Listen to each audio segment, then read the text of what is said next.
കണ്ടത് നിജം,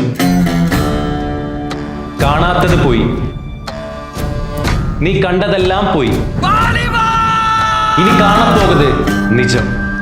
ഈ ഒരു ഡയലോഗുമായി ഉപമിച്ചുകൊണ്ട് പറഞ്ഞാൽ ഇതുവരെ കണ്ട ലിജോ ജോസ് പല്ലിശ്ശേരി ചിത്രങ്ങളിൽ നിന്നും വ്യത്യസ്തവും കയോട്ടിക്കായിട്ടുള്ള കഥാപരിസരവും കഥ പറച്ചിലുമാണെങ്കിൽ ഇവിടെ നിർമ്മാതാവ് ഷിബു ബേബി ജോൺ പറഞ്ഞതുപോലെ കുറേയധികം രഹസ്യങ്ങളുള്ള, മലയാളത്തിൽ മാത്രം ഒതുക്കി നിർത്താൻ പറ്റാത്ത മോഹൻലാൽ ലിജോ കൂട്ടുകെട്ടിൽ ഇരുവർക്കും മാത്രം അറിയാവുന്ന ഭാഷയിലൂടെ കമ്മ്യൂണിക്കേറ്റ് ചെയ്തുകൊണ്ട് ക്രാഫ്റ്റ് ചെയ്തെടുത്ത ഒരു സത്യമുള്ള നാടോടിക്കഥ.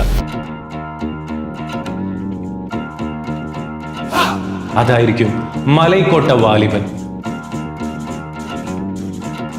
ഒരിക്കലും മലൈക്കോട്ട വാലിബൻ എന്ന സിനിമ മോഹൻലാലിന് വേണ്ടി എഴുതപ്പെട്ടതല്ല. പകരം ഈ സിനിമയും കഥാപാത്രവും ആ നടനിൽ വന്നു ചേർന്നതാണ്.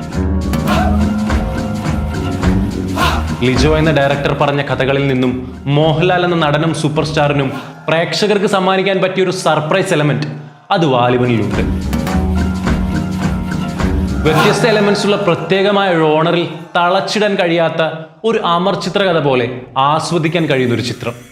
നായകൻ മുതൽ ഇങ്ങോട്ട് ലിജോയെയും അയാളുടെ വർക്കിനെയും ഫോളോ ചെയ്യുന്ന മോഹൻലാൽ എന്ന മഹാനടനെ മലയാളികൾ എങ്ങനെ കാണാൻ ഇഷ്ടപ്പെടുന്നോ അത്തരത്തിൽ തന്നെ ആയിരിക്കണം തന്റെ 10ാമത്തെ ചിത്രത്തിൽ ലിജോ ആവിഷ്കരിച്ചിരിക്കുന്നത്.